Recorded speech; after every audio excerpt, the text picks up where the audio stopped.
right now as President Trump announced this morning that he will send troops to Portland to handle domestic terrorists. The announcement was made just minutes ago in a social media post.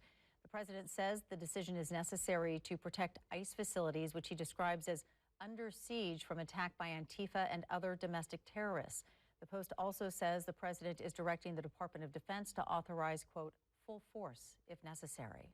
This comes after an influx of federal officers was deployed to Portland yesterday. Local leaders say they did not ask for them to come.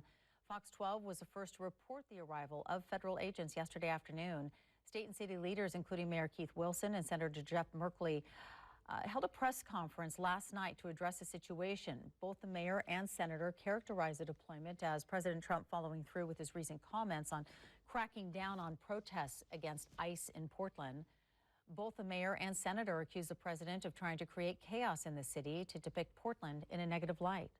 This may be a show of force, but that's all it is. It's just a big show. And after a big show, we know what happens. Everyone goes home. President Trump has one goal.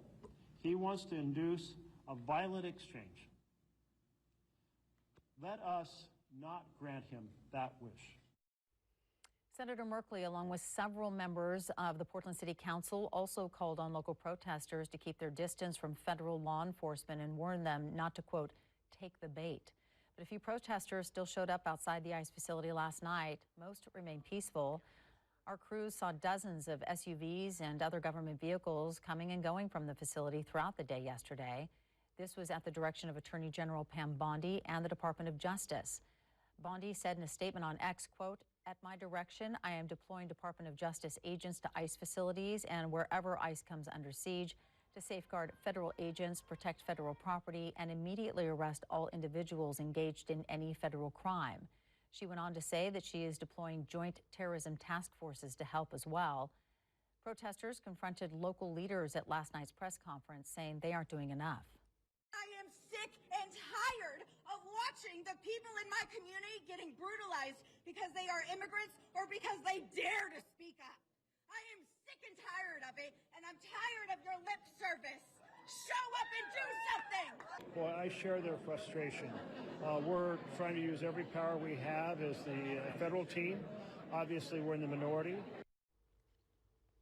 Senator Merkley said he was not given any heads up that there would be an increase in federal enforcement yesterday. Meanwhile, Oregon lawmakers toured the federal ICE facility in South Portland this week. They say local ICE officials could not answer any of their questions. Fox 12's Spencer Schott spoke with them about their recent tour. The U.S. senators and representatives who toured the ICE facility here in Portland on Thursday say that they came here to get answers to their questions on how ICE is using their enforcement tactics. How do they decide who they arrest? How do they ensure due process is being followed? And do they provide access to both attorneys and medical care? But they say, unfortunately, none of those questions have been answered.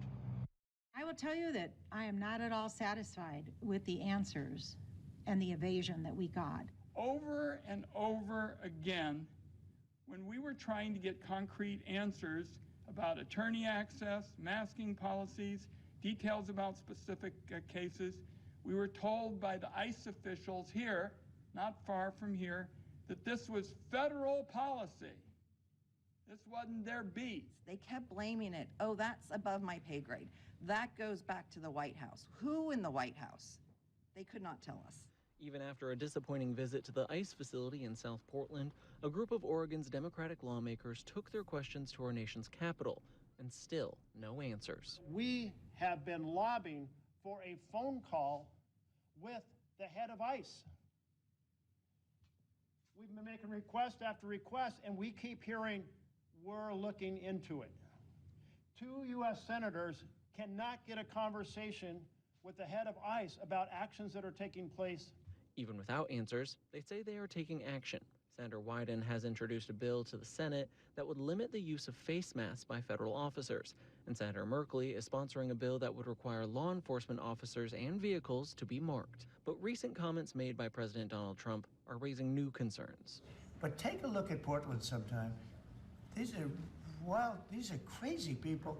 And they're trying to burn down buildings, including federal buildings. But we're going to get out there, and we're going to do a pretty big number of those people in Portland. Portland does not need the military.